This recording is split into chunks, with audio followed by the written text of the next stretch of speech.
Halo adik-adik, shalom semuanya, salam sehat selalu, dan ucapan puji syukur kita kepada Tuhan atas penyertaannya kepada kita semua selama ini. Doa dan harapan kakak, semoga adik-adik beserta keluarga di rumah selalu dilimpahkan berkat, kesehatan, dan damai sejahtera dari Tuhan Yesus Kristus. Amin. Adik-adik, gak kerasa ya, kita sebentar lagi sudah mau merayakan Natal. Pastinya kita semua penuh dengan sukacita begitu dengan Natal ya.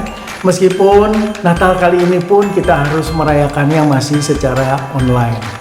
Nah, tapi gak usah khawatir adik-adik, kakak-kakak semuanya sudah menyiapkan nih acara buat adik-adik. Pokoknya seru deh acara Natalnya. Jadi jangan lupa ya, untuk gabung di acara Natal nanti. Nah, Natal itu selalu identik dengan damai sejahtera, sukacita, puji-pujian, dan rasa syukur kita. Nah, biarlah kasih Tuhan yang sudah dinyatakan di dalam Yesus Kristus akan selalu tinggal di hati kita. Yuk adik-adik, kita mulai ibadah kita. Kita bangkit berdiri, kita memuji Tuhan. Adalah sukacita di hatiku.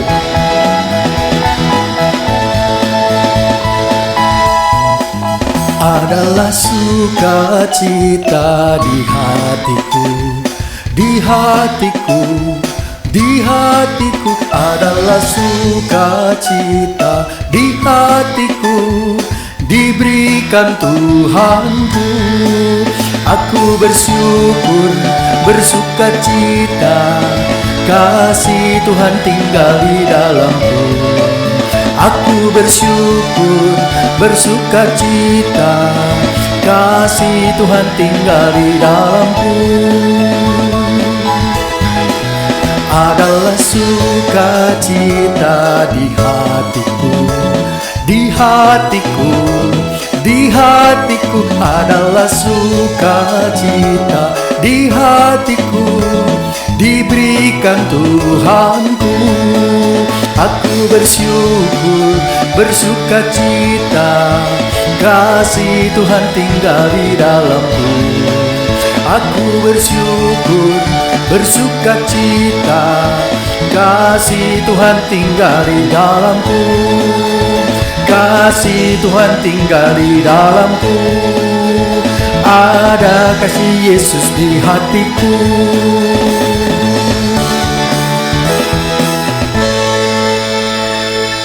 Ya, semua sukacita tetap tinggal di hati kita karena ada Yesus, ada kasih Yesus di dalam hati kita. Adik-adik, sebelum kita melanjutkan rangkaian ibadah kita, mari kita siapkan hati kita. Kita mau datang menghampiri Tuhan. Kita mau berdoa dulu untuk pimpinan Tuhan dalam ibadah kita kali ini. Kita berdoa. Bapa di dalam surga, terima kasih buat segala penyertaan Tuhan yang memelihara kami dari hari lepas hari di dalam kehidupan kami sekeluarga. Terima kasih Tuhan, kami boleh beribadah kembali pada minggu ini dengan keadaan yang sehat, semua karena berkat dan anugerah daripada Tuhan saja.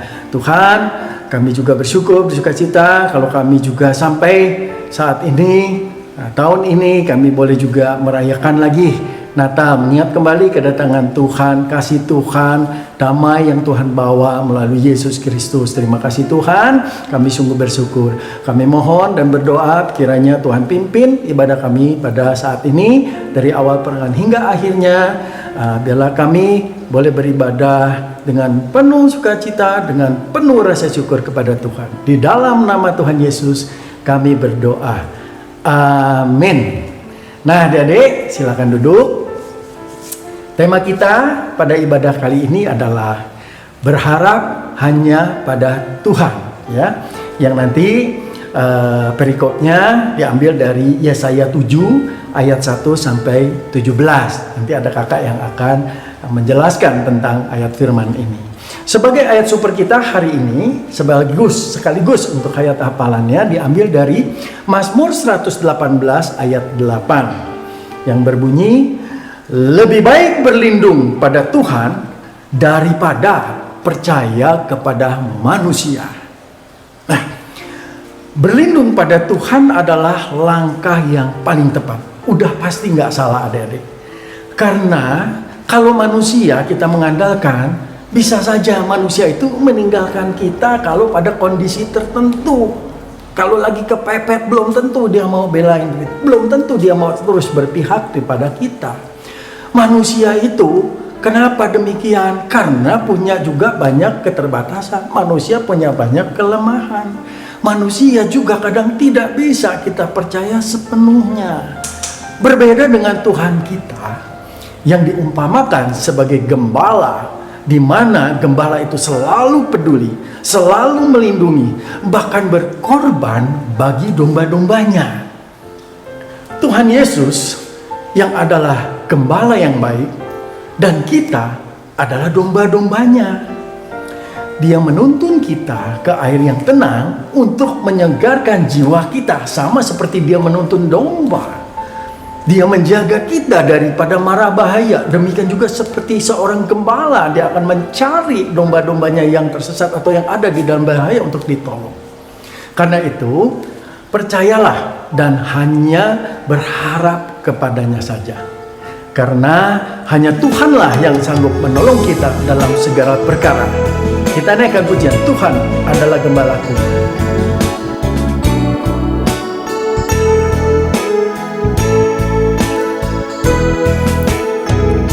Tuhan adalah gembalaku, takkan kekurangan aku. Dia membaringkan aku di padang yang berumput hijau. Dia membimbingku ke air yang tenang. Dia menyegarkan jiwaku. Dia menuntunku ke jalan yang benar, oleh karena namanya. Sekalipun aku berjalan dalam lembah kekelaman,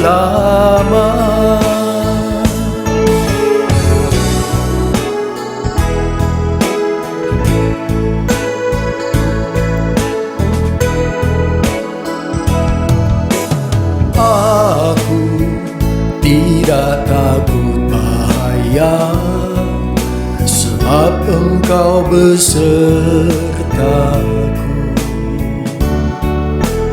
Garammu dan tongkatmu, itulah yang menghibur aku. Dia membimbingku ke air yang tenang. Dia menyegarkan jiwaku.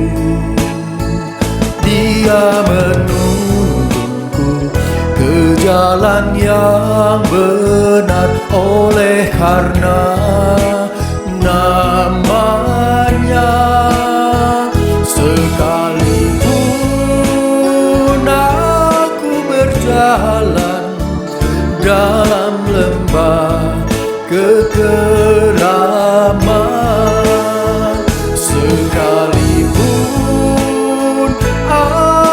berjalan dalam lembah kekelaman,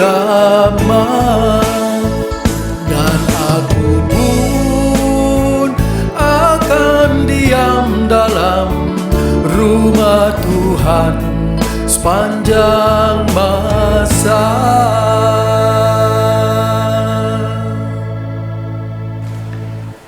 Nah, adik-adik, sekarang kita semua sama-sama akan menyiapkan hati kita ya, karena kita akan mendengarkan firman Tuhan. Firman Tuhan ini kali ini disampaikan oleh Kak Agus Yohanes ya. Mari kita duduk yang baik, kita siapkan Alkitab kita.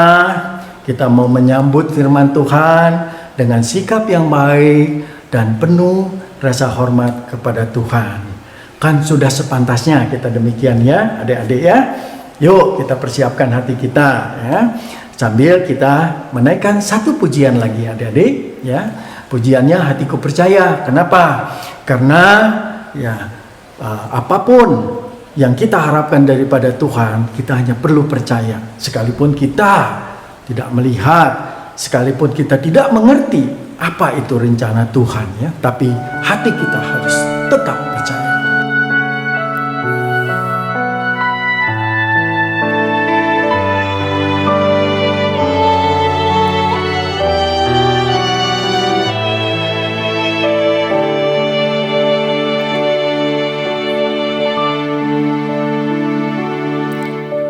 Saat ku tak melihat jalanmu, saat ku tak mengerti rencanamu, namun tetap ku pegang janjimu. Pengharapanku hanya padamu. Saat ku tak melihat jalanmu, saat ku tak mengerti rencanamu, namun tetap ku pegang janjimu. Pengharapanku hanya padamu. Hatiku percaya,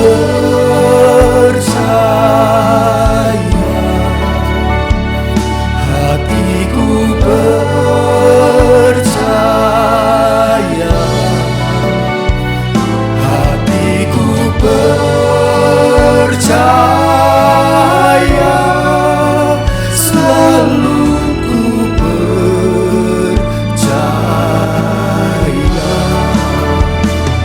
Lord, I will trust in you. Lord, I will trust in you. Lord, I will trust in you. My heart will trust in you. Hatiku percaya,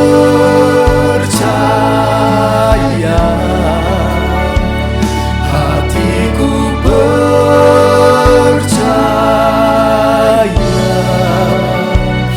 hatiku percaya, selalu ku percaya.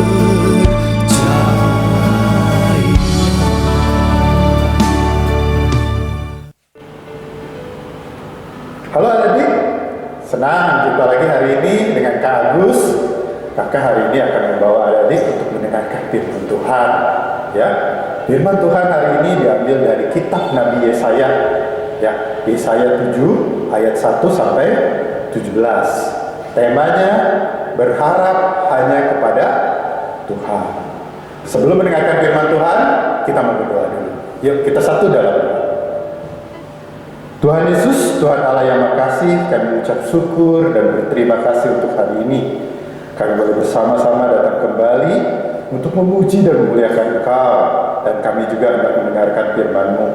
Beri kami hikmat dan pengertian agar setiap firman-Mu dapat kami mengerti dan firman-Mu dapat menguatkan kami, sehingga kami dapat melalui kehidupan kami di saat ada masalah-masalah yang ada di hadapan kami tetap bersandar dan berharap hanya kepada Tuhan. Terima kasih Tuhan untuk hari ini, terima kasih untuk kesempatan Kau berikan. Biarlah kasih dan kemurahan Tuhan yang boleh menyertai kami selama kami mendengarkan firman Tuhan. Di dalam nama Tuhan Yesus, kami ucap syukur. Amin. Apa kabar adik-adik? Tentu kalian sehat ya. Walaupun mungkin saat ini kalian masih beribadah di rumah, tapi kakak percaya dan yakin kalian tetap bersuka cita. Karena Tuhan senantiasa menghiburkan kita, Tuhan senantiasa menyertai kita. Yuk kita mau baca dari Alkitab, bahan kita dari Yesaya 7 ayat 1 sampai 17 ya. Yesaya 7 ayat 1 sampai 17. Kakak akan bacakan untuk kita semua, jadi boleh juga buka Alkitabnya, kita baca bersama ya. Yesaya dan Raja Ahaz. Dalam zaman Ahaz bin Yotam bin Usia Raja Yehuda, maka Rezin Raja Aram dengan Pekah bin Remalia Raja Israel maju ke Yerusalem untuk berperang melawan kota itu. Namun mereka tidak dapat mengalahkannya. Lalu diberitahukanlah kepada keluarga Daud, Aram telah berkemah di wilayah Efraim. Maka hati Ahaz dan hati rakyatnya gemetar ketakutan, seperti pohon-pohon hutan bergoyang di tiup angin. Berfirmanlah Tuhan kepada Yesaya, baiklah engkau keluar menemui Ahaz, engkau dan Syar-Yashub anakmu laki-laki, ke ujung saluran kolam atas, ke jalan raya pada padang tukang penatu. Dan katakanlah kepadanya, teguhkanlah hatimu dan tinggallah tenang. Janganlah takut dan janganlah hatimu kecut, karena kedua puntung kayu api yang berasap ini, yaitu kepanasan amarah Rezin dengan Aram dan anak Remalia. Oleh karena Aram dan Efraim dengan anak Remalia telah merancang yang jahat atasmu dengan berkata, marilah kita maju menyerang Yehuda dan menakut-nakutinya serta merebutnya. Kemudian mengangkat anak Tabeel sebagai raja di tengah-tengahnya. Maka beginilah firman Tuhan Allah, tidak akan hal itu dan tidak akan terjadi. Sebab Damsyik adalah ibu kota Aram dan Rezin adalah kepala Damsyik. Dalam 65 tahun Efraim akan pecah, tidak menjadi bangsa lagi, dan Samaria ialah ibu kota Efraim, dan anak Remalia ialah kepala Samaria. Jika kamu tidak percaya, sungguh kamu tidak akan teguh jaya. Tuhan melanjutkan firman-Nya kepada Ahaz, katanya, mintalah suatu pertanda dari Tuhan Allahmu. Biarlah itu sesuatu dari dunia orang mati yang paling bawah, atau sesuatu dari tempat tertinggi yang di atas. Tetapi Ahaz menjawab, aku tidak mau meminta, aku tidak mau mencobai Tuhan. Lalu berkatalah Nabi Yesaya, baiklah dengarkan, hai keluarga Daud, belum cukupkah kamu melelahkan orang, sehingga kamu melelahkan Allahmu juga? Sebab itu Tuhan sendirilah yang akan memberikan kepadamu suatu pertanda. Sesungguhnya seorang perempuan muda mengandung dan akan melahirkan seorang anak laki-laki, dan ia akan menamakan dia Immanuel. Ia akan makan daging dan madu sampai ia tahu menolak yang jahat dan memilih yang baik. Sebab sebelum anak itu tahu menolak yang jahat dan memilih yang baik, maka negeri yang kedua rajanya engkau takuti akan ditinggalkan kosong. Tuhan akan mendatangkan atasmu dan atas rakyatmu dan atas kaum keluargamu hari-hari yang belum pernah datang sejak Efraim menjauhkan diri dari Yehuda, yakni Raja Asyur. Demikianlah pembacaan firman Tuhan hari ini. Biarlah firman ini boleh menguatkan kita. Adik-adik, tadi kita sudah membaca ya dari kitab Nabi Yesaya. Adik-adik, pernah nggak kalian menghadapi masalah atau mengalami suatu ketakutan? Kira-kira masalah atau hal apa saja yang membuat adik-adik takut? Ya, mungkin kalian mengalami pelajaran di sekolah yang makin sulit. Waduh, gimana nih? Ya, itu menjadi ketakutan kalian. Terus, atau juga yang kelas 6 nih, sebentar lagi mau lulus. Wah, aku tidak lulus ujian. Nanti lulus sekolah enggak ya? Itu mungkin ketakutan kalian. Atau juga ada yang bingung, mau pilih SMP mana ya? Waduh, di mana ya kita SMP-nya? Atau mungkin juga ada yang takut berpisah sama teman sekelas. Ya, udah lama nih kita berteman, nanti kalau beda sekolah, wah kita nggak bersama lagi. Itu menjadi ketakutan kalian. Atau sekarang nih, kalian mungkin ada yang udah mulai mengalami perubahan fisik, ya, seperti berjerawat atau mengalami hal-hal lain yang memang menuju kedewasaan. Nah, dari ketika adik-adik takut atau mengalami masalah-masalah, adik-adik cari pertolongan pada siapa? Papa? Mama? Kakak? Atau teman? Atau siapa? Adik-adik, hari ini kakak mau kasih tahu. Ada satu pribadi yang sanggup membantu menyelesaikan semua masalah dan sanggup melindungimu ketika adik-adik menghadapi masalah. Jadi kita semua nggak perlu lagi merasa takut. Ya, adik-adik masih ingat kerajaan Israel dulu adalah kerajaan yang besar. Siapa raja yang pertama? Benar. Waktu itu raja pertama adalah Raja Saul. Ya, Saul digantikan oleh siapa? Ingat ya? Digantikan oleh Daud sebagai raja. Ya, setelah Daud, kemudian penggantinya lagi siapa? Ya betul, Salomo. Ya, Salomo anak Raja Daud menggantikannya menjadi raja. Kemudian setelah bertahun-tahun Salomo menjadi raja, ya, kerajaan Israel sepeninggalan Salomo pecah menjadi dua. Ya, sebelah utara dan di sebelah selatan. Di sebelah utara disebut kerajaan Israel Utara. Biasanya dinamakan kerajaan Efraim. Yang dipimpin oleh rajanya pada saat itu adalah Yerobeam. Dan satunya di sebelah selatan biasa dinamakan kerajaan Yehuda. Ya, dipimpin oleh rajanya yang bernama Rehabeam.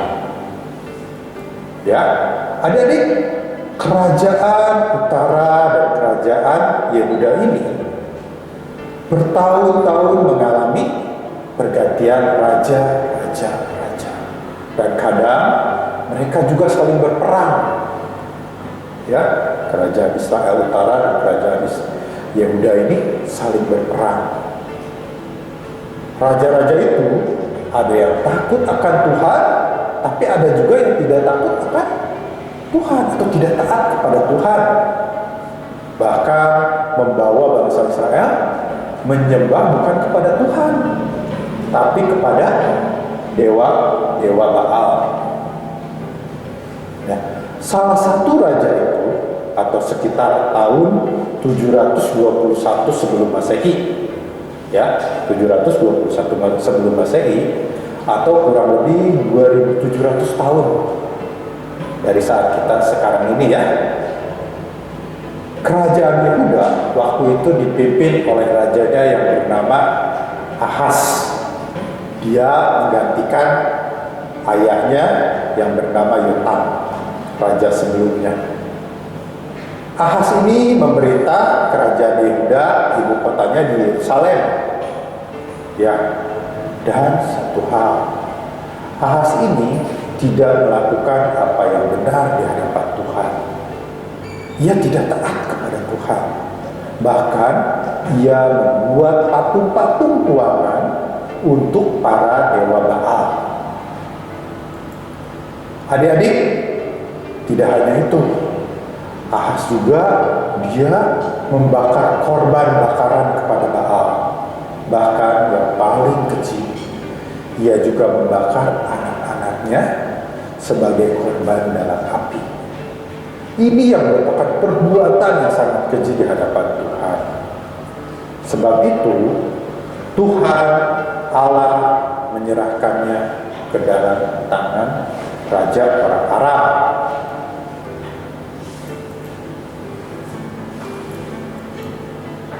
Adik-adik, Raja Aram waktu itu bernama Rezin maju ke Yerusalem untuk berperang melawan kerajaan Yehuda.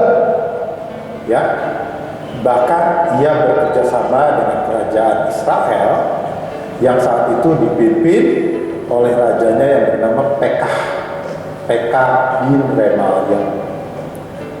Lalu diberitahukanlah kepada Ahaz bahwa tentara Aram telah berkemah di wilayah Efraim. Artinya sangat dekat. Ya, maka hati Ahaz dan hati rajanya gemetar ketakutan. Bahkan di Alkitab dituliskan seperti pohon-pohon hutan yang ditiup angin, seolah-olah akan roboh. Itulah yang dirasakan ketakutan oleh Ahaz dan rakyat kerajaan Yehuda. Adik-adik, Tuhan Allah itu Allah yang Maha Kasih. Walaupun kondisi Raja Ahaz tadi dia tidak percaya kepada Tuhan, tapi Tuhan mau tetap mengasihi orang Yehuda, bangsa kerajaan Yehuda. Karena itu apa? Dia ingin rakyat Yehuda berbalik kepada Tuhan, meminta pertolongan kepada Tuhan. Tuhan lalu mengutus Nabi Yesaya. Ya, siapa sih Nabi Yesaya ini? Nabi Yesaya ini anak Nabi Amos. Ya, dia diangkat oleh Tuhan sejak kakeknya Raja Ahaz. Ya, jadi sebelum Ahaz ini kan ayahnya bernama, masih ingat? Yotam. Nah, Yotam ini ayahnya lagi bernama Uzia atau kakeknya Raja Ahaz. Jadi Nabi Yesaya ini sudah menjadi nabi sejak zaman Uzia, ya, Raja Yehuda. Nah, Nabi Yesaya diminta Tuhan untuk datang dan menyampaikan firman-Nya kepada Raja Ahaz. Suatu kabar baik kepada Raja Ahaz bahwa Raja Ahaz dan rakyat Yehuda tidak perlu takut terhadap serangan kerajaan Israel atau kerajaan Efraim tadi dan kerajaan yang bekerja sama dengan kerajaan Aram. Kenapa? Karena serangan mereka tidak akan pernah terjadi. Ya, adik-adik, firman Tuhan melalui Nabi Yesaya ini bahkan mengatakan bahwa dalam 65 tahun kerajaan Efraim akan pecah dan tidak akan ada lagi. Nabi Yesaya mengatakan jika Raja Ahaz dan rakyatnya tidak mempercayainya, maka mereka tidak akan berjaya. Ya, Alkitab ditulis tidak akan teguh berjaya atau tidak akan bertahan. Adik-adik, di samping itu untuk menguatkan Raja Ahaz dan rakyat Yehuda, bahkan Tuhan sekali lagi berusaha meyakinkan Raja Ahaz dan rakyat Yehuda. Caranya apa? Tuhan berfirman, Mintalah suatu pertanda dari Tuhan Allahmu. Biarlah itu sesuatu dari dunia orang mati yang paling bawah, atau sesuatu dari tempat tertinggi yang di atas. Ya, sesuatu yang tidak mungkin, tapi itu bisa menjadi pertanda. Silakan diminta, kata Tuhan. Ini artinya adalah bagaimana Tuhan begitu mengasihi kerajaan Yehuda, dan Ia ingin agar mereka percaya dan berbalik kepada Tuhan. Sampai-sampai Tuhan akan memberikan tanda mukjizat, bahkan sesuatu yang di luar pikiran manusia. Tapi adik-adik, kasih Tuhan dan kemurahan Tuhan ini tidak diindahkan oleh Raja Ahaz. Raja Ahaz mengabaikan firman Tuhan ini karena kesombongannya, dan serta ia adalah raja yang menyembah dewa Baal, dan ia tidak percaya serta berharap kepada Tuhan, tetapi ia meminta kerajaan lain. Dia menganggap bahwa kerajaan Asyur lebih besar untuk melawan kerajaan Aram dan kerajaan Efraim. Karena itu dia meminta kerajaan Asyur. Sayangnya adik-adik, betul, kerajaan Asyur memang berhasil mengalahkan kerajaan Aram dan Israel. Namun kerajaan Yehuda juga akhirnya ditindas oleh kerajaan Asyur, dan Ahaz menjadi raja taklukan atau raja jajahan, ya, dijajah kerajaannya oleh kerajaan Asyur. Bahkan setelah itu bertahun-tahun kemudian, Raja Asyur, salah satu yang bernama Tiglat-Pileser, memperlakukan Ahaz dan negeri Yehuda sebagai jajahan yang harus memberikan upeti yang memberatkan sebagai tanda ketaklukan. Upeti-upeti yang diserahkan inilah yang menjadi sumber kemiskinan dan melemahkan kekuatan negeri taklukan kerajaan Yehuda. Karena upeti itu bertujuan untuk menguras sumber daya dine yang dimiliki negeri taklukan. Nah, jadi walaupun seperti itu, kasih Tuhan tetap besar kepada umatnya. Allah tetap memberikan tandanya kepada Ahaz, meskipun Ahaz tidak memintanya. Tuhan berfirman kepada Nabi Yesaya suatu pertanda. Katanya bahwa sesungguhnya seorang perempuan muda mengandung dan akan melahirkan seorang anak laki-laki, dan ia akan menamakan dia Immanuel. Dalam firman-Nya, Tuhan mengatakan nubuatan mengenai kerajaan Efraim dan Aram akan terjadi, bahwa sebelum anak itu dewasa. Ya, firman Tuhan ditulis dalam Yesaya 7 ayat 16 yang tadi kita baca, dikatakan begini, sebab sebelum anak itu tahu menolak yang jahat dan memilih yang baik, maka negeri yang kedua rajanya engkau takuti akan ditinggalkan kosong.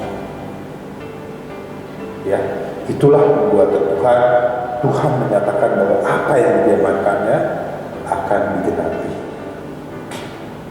Nah, jadi kisah tentang Ahaz ini menunjukkan perbedaan yang mencolok antara berharap kepada manusia dengan berharap kepada Tuhan.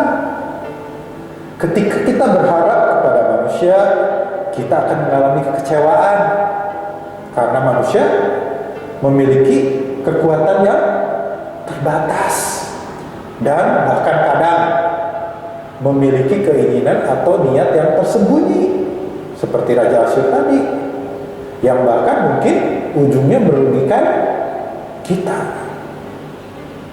Ahaz sama sekali tidak mau berpaling kepada Tuhan.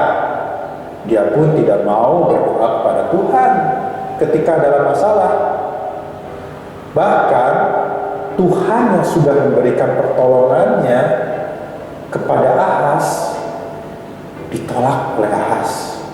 Ahaz lebih memilih berharap pada pertolongan kerajaan Asyur. Padahal kalau kita berharap kepada Tuhan, kita akan merasakan damai sejahtera. Karena Tuhan berkuasa atas hidup kita dan kasih-Nya yang kekal memelihara dan menguatkan kita. Adik-adik, kita belajar tanda dari Yesaya 7 ayat 14 yang mengatakan, sesungguhnya seorang perempuan muda mengandung dan akan melahirkan seorang anak laki-laki, dan ia akan menamakan dia Immanuel. Tanda nubuatan ini dikaitkan tentang Mesias atau Juru Selamat, tentang kelahiran Tuhan Yesus. Ya, dikutip dalam Matius 1 ayat 23, saat malaikat memberitakan kelahiran Tuhan Yesus kepada siapa? Yusuf. Ya, di situ dituliskan dalam kitab Matius 1 ayat 23, sesungguhnya anak darah itu akan mengandung dan melahirkan seorang anak laki-laki, dan mereka akan menamakan dia Immanuel, yang berarti Allah menyertai kita. Adik-adik, tanda ini secara jelas ya menunjukkan pengharapan baru yang Allah berikan. Kelahiran Tuhan Yesus menjadi pemenuhan nubuat ini, dan dialah yang bisa disebut Immanuel sejati. Immanuel memiliki arti Allah menyertai kita, menegaskan bahwa Allah tidak pernah meninggalkan umatnya. Jadi adik-adik, marilah mulai saat ini kita hanya berharap kepada Tuhan saja. Caranya bagaimana? Ya, adik-adik bisa berharap kepada Tuhan. Kita bisa melalui doa-doa yang kita naikkan. Kita minta pertolongan Tuhan di saat kita menghadapi masalah atau kekhawatiran atau ketakutan. Ya, adik-adik, Tuhan selalu membuka telinganya, selalu mendengarkan setiap apa yang kita naikkan melalui doa kita. Kita juga bisa membaca Alkitab, sehingga kita bisa semakin mengenal Tuhan, bagaimana pemeliharaan Tuhan, bagaimana penyertaan Tuhan, bagaimana penghiburan Tuhan melalui firman Tuhan yang kita baca. Ya, adik-adik bisa membaca Alkitab setiap hari, ya, satu pasal, satu ayat, supaya adik-adik bisa mengenal firman Tuhan.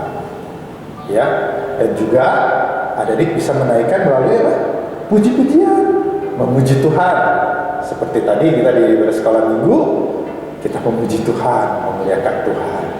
Atau setiap hari juga adik-adik boleh menaikkan puji-pujian setiap hari. Nah, adik-adik, dengan berharap kepada Tuhan, pengharapan kita tidak akan sia-sia. Tuhan tidak akan pernah meninggalkan kita. Tuhan akan menyertai kita setiap saat. Dia akan membantu kita, akan menguatkan kita menghadapi kesulitan atau masalah apapun. Amin. Nah, adik, demikianlah firman Tuhan untuk hari ini. Biarlah Tuhan boleh menguatkan kita.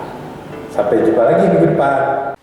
Terima kasih Kak Agus untuk firman-Nya yang sungguh memberkati kita semua. Nah, adik-adik, jika kita menghadapi masalah, ingat ya, yang nomor satu adalah datang kepada Tuhan.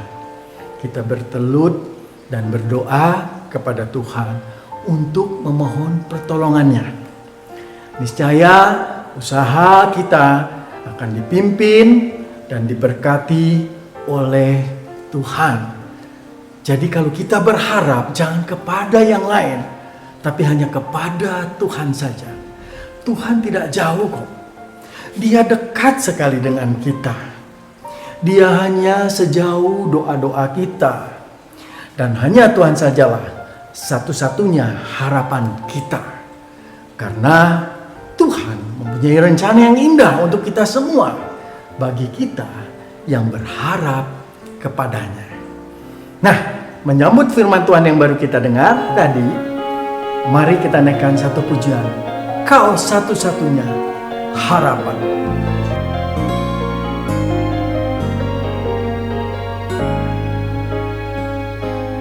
Di saat jalanku tertutup, Kau ada di sana memberi jalan keluar.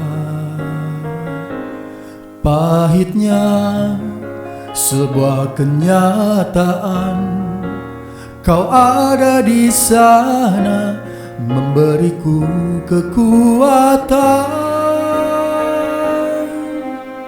Kau satu-satunya harapan, satu-satunya jawaban, tempat hatiku percaya.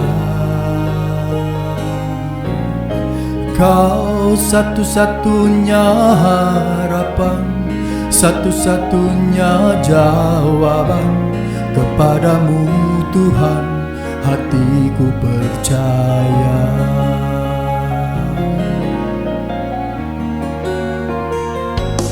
Di saat jalanku tertutup, Kau ada di sana memberi jalan keluar. Pahitnya sebuah kenyataan, Kau ada di sana memberiku kekuatan. Kau satu-satunya harapan, satu-satunya jawaban, tempat hatiku percaya. Kau satu-satunya harapan, satu-satunya jawaban, kepadamu Tuhan hatiku bersandar.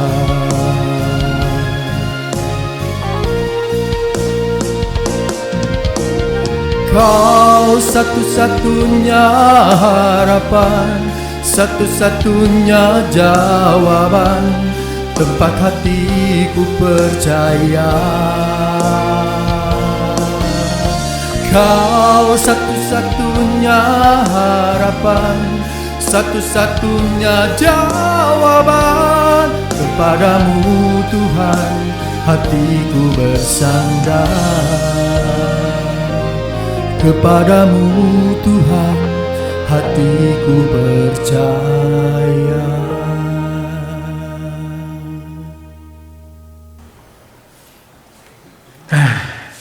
Jadi kita sudah memuji Tuhan, mendengarkan firman Tuhan. Sekarang tiba saatnya kita akan mengumpulkan persembahan syukur kita, ya. Seperti biasa, persembahan syukurnya nanti dimasukkan ke dalam amplop, lalu dititipkan ke papa atau mama, ya, untuk nanti diserahkan ke kantor gereja. Atau bisa juga jika mau memberikan persembahan melalui transfer ke rekening GKI Taman Cibunut, ya. Nah, kita akan berdoa untuk persembahan, sekaligus kita akan berdoa juga untuk doa-doa syafaat kita, ya adik-adik. Mari setelah persembahan kita sudah terkumpul, adik-adik kita bangkit berdiri, kita akan berdoa bersama-sama. Tuhan, terima kasih. Inilah persembahan kami, sebagian kecil yang boleh kami sisihkan untuk kami persembahkan kepada Tuhan. Kami tahu semuanya ini juga berasal daripada Tuhan. Berkat yang kami peroleh melalui orang tua juga adalah berkat yang dilimpahkan oleh Tuhan. Kiranya persembahan ini boleh menjadi alat yang berguna juga melalui gereja kami untuk digunakan kepada saudara-saudara kami yang membutuhkan. Terima kasih Tuhan, atas firman Tuhan pada hari ini. Kami juga semakin belajar dan semakin menguatkan hati kami bahwa hanya Tuhan saja sandaran kami, hanya kepada Tuhan saja harapan kami, tidak ada yang lain. Karena itu kami percayakan kehidupan kami sekarang, masa depan kami, dan sampai nanti ke dalam tangan Tuhan saja. Berkati mama papa, pekerjaannya, usahanya, biarlah dijauhkan dari segala macam permasalahan. Kami mohon kiranya Tuhan juga memberikan berkat kesehatan pada kami semua, sehingga kami boleh beribadah kembali pada minggu-minggu yang akan datang. Terlebih ya Tuhan, di dalam bulan Desember ini kami bersuka cita karena kami juga akan merayakan Natal bersama-sama.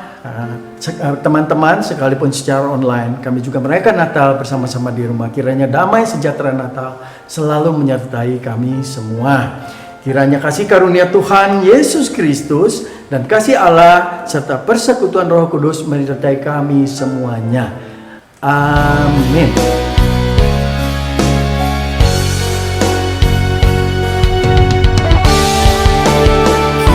Kiranya Engkau memberkati aku berlimpah-limpah dan memperluas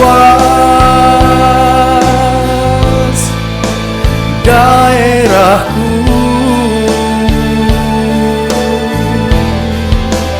dan kiranya tangan-Mu menyertai aku dan melindungi aku daripada malapetaka, sehingga kesakitan tidak menimpa aku. Tuhan mendengarkan dan menjawab doaku. Sampai jumpa lagi adik-adik semuanya. Shalom. Tuhan memberkati.